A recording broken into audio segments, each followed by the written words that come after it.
Hey guys, today we are going to talk about the fundamental counting principle and what are called permutations.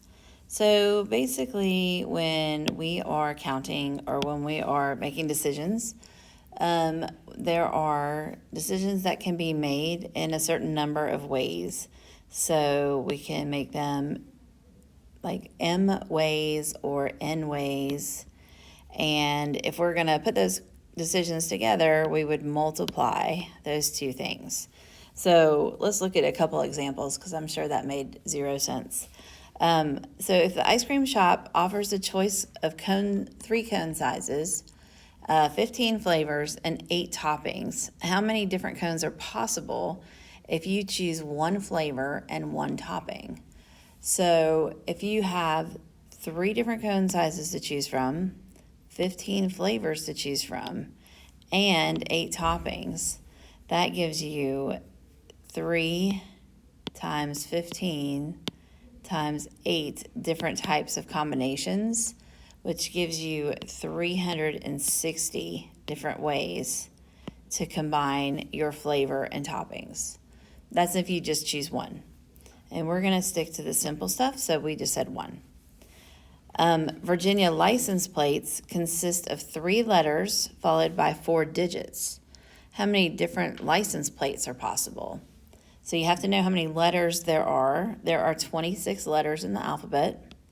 So the first 3 things are letters.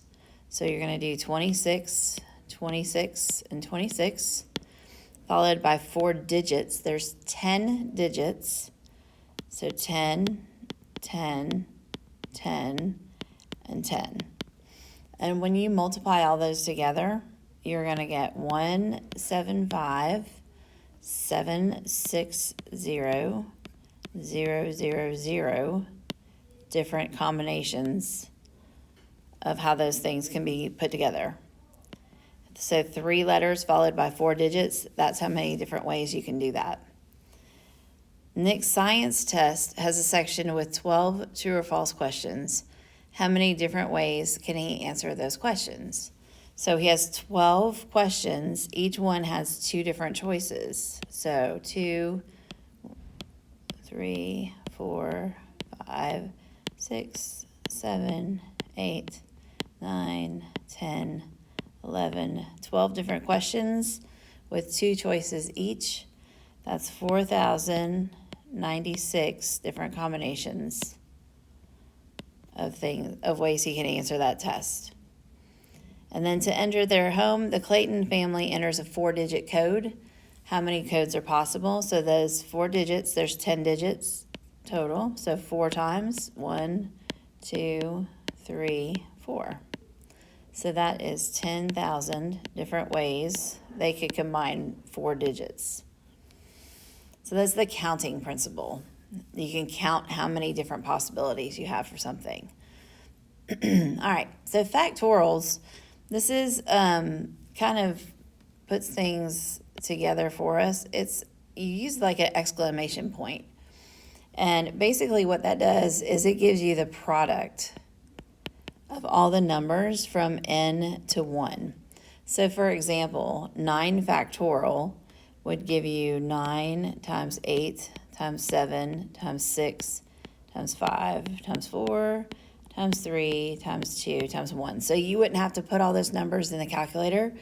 You would just look for that button in your calculator and you would use that instead and just enter that, and you would get 362,880. So if you put in 12 factorial in your calculator, you would have 479,001. Whoops. Sorry, let me try that again. 479,001,600. 8 factorial would be 40320.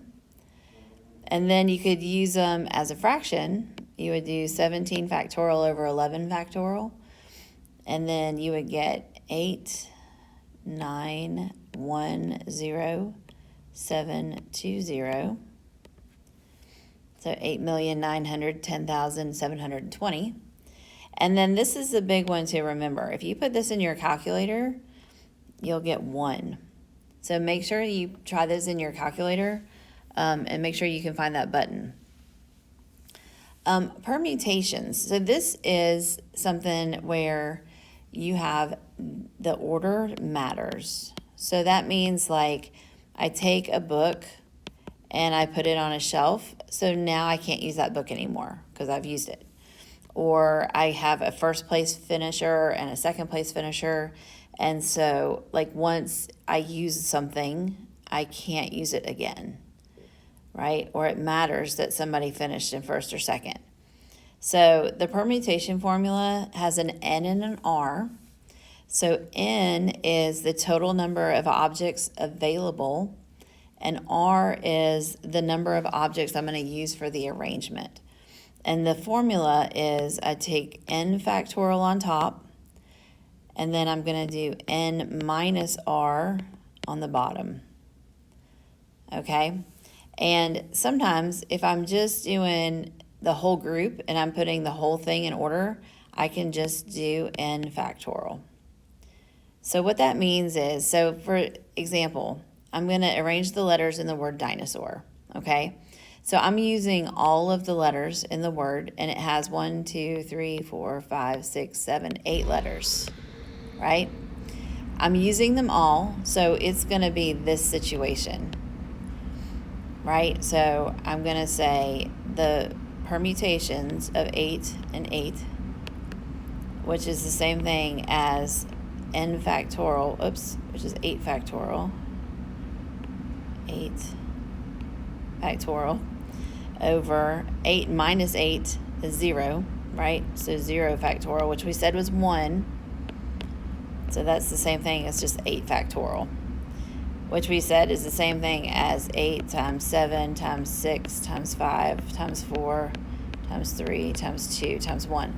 Because if I take one of these letters, right, I can take any one of these letters, like N, and then whatever's next. But once I've used the N, I can't use it again. That's the idea. But anyway, when I put all that in my calculator, I'm going to get 40,320 different ways I could put the letters of the word dinosaur in order. Okay, so that's when you're going to use everything in the word, or everything that you've got there. The other way to do this is, see here I'm just doing first, second, and third place. So I'm going to use this one because I'm only taking 3 things. So that's saying I have 7 students. So permutation, I have 7 students, so N is 7. But R is just 3 because I'm only taking 3 places. So that means I'm going to do 7 factorial on top. 7 minus 3 is 4. So I'm going to do 4 factorial on the bottom. Okay, so I can put this in my calculator, but it's the same thing as doing 7 times 6 times 5 times 4 times 3 times 2 times 1 divided by 4 times 3 times 2 times 1. Right? These all cancel. So 7 times 6 times 5 basically is 210. But you can do this in your calculator. So anyway, that's just kind of how you get started, and you'll have some practice. So just let me know what questions you have as you get going.